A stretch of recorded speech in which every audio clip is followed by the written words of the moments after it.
Boker Tov, nous sommes le 8 juillet 2021. C'est l'heure du premier journal d'information en direct de Jérusalem sur Radio Kalita.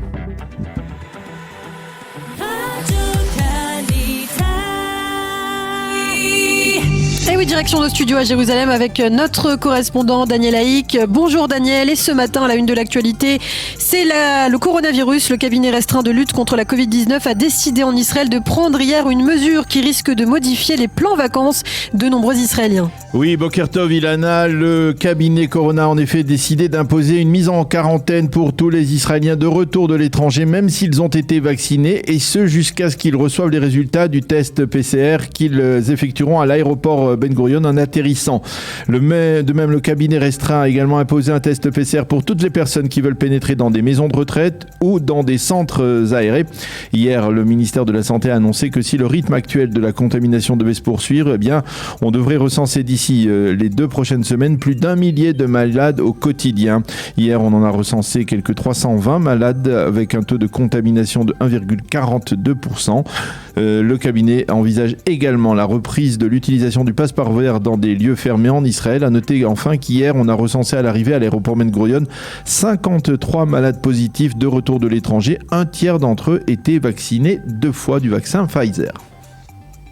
Et dans le reste de l'actualité, ce matin, le ministre des Finances, Avigdor Lieberman, a provoqué la polémique en prenant une décision qui frappe en particulier les familles orthodoxes. Oui, ces 3 dernières semaines, le ministre des Finances, Avigdor Lieberman, s'était fait très discret, mais hier, il s'est fait remarquer en annonçant que seules les familles dont les 2 conjoints travaillent pourront bénéficier d'une gratuité totale dans les crèches et les jardins d'enfants, une mesure qui est considérée comme portant atteinte directement à plus de 18 000 familles, essentiellement des familles orthodoxes. Ce décret a provoqué la colère justement des députés des formations orthodoxes qui s'en sont pris verbalement à Lieberman en l'accusant de haïr le public orthodoxe.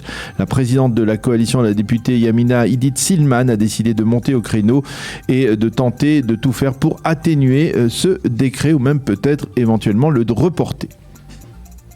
Et puis on parle de la menace de l'Iran. Ce matin, le Premier ministre israélien Naftali Bennett entend clarifier sa position dans le dossier du nucléaire iranien.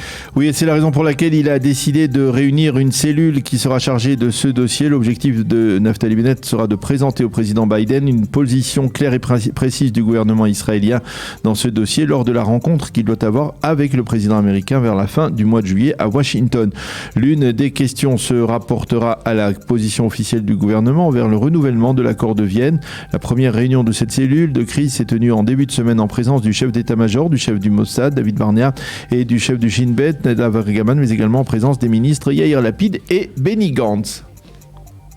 Pendant ce temps, le chef de la diplomatie israélienne Yair Lapid a invité son homologue marocain à se rendre en visite officielle en Israël très prochainement. Oui, effectivement, c'est Alon Oushpiz, le directeur général du ministère israélien des Affaires étrangères, qui a remis cette invitation au chef de la diplomatie marocaine, Nasser Bourita, lors de la visite qu'il a effectuée en début de semaine au Maroc. Si l'invitation se devait se concrétiser, ce serait la première visite d'un ministre marocain des Affaires étrangères en Israël. Dans un communiqué, Lapid a vanté les mérites du roi Mohamed VI pour avoir instauré des relations pleines et entières entre Israël et le Maroc. C'est une étape historique dans nos relations mutuelles, a dit Yair Lapid. Il convient de souligner que les compagnies aériennes El Al et Air Maroc doivent inaugurer une liaison directe entre Tel Aviv et le Maroc dès le 25 juillet prochain. Et puis une information encore relativement floue, mais qui pourrait avoir d'importantes répercussions sécuritaires, Daniel.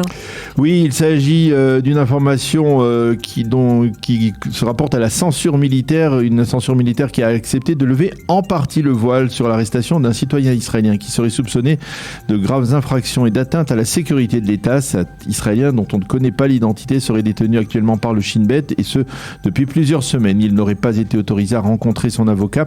Hier, la juge du tribunal de paix d'Ashkelon a ordonné de le placer en assignation à résidence. On ne sait pas encore de quoi cet Israélien est accusé ou soupçonné, mais ses avocats affirment qu'il s'agit là d'une arrestation ou d'une accusation vaine.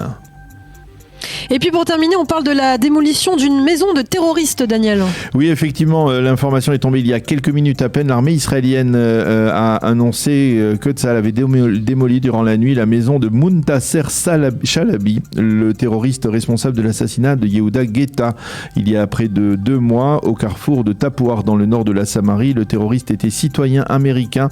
Sa maison était, il faut le souligner, particulièrement luxueuse. C'est la fin de ce premier journal d'information.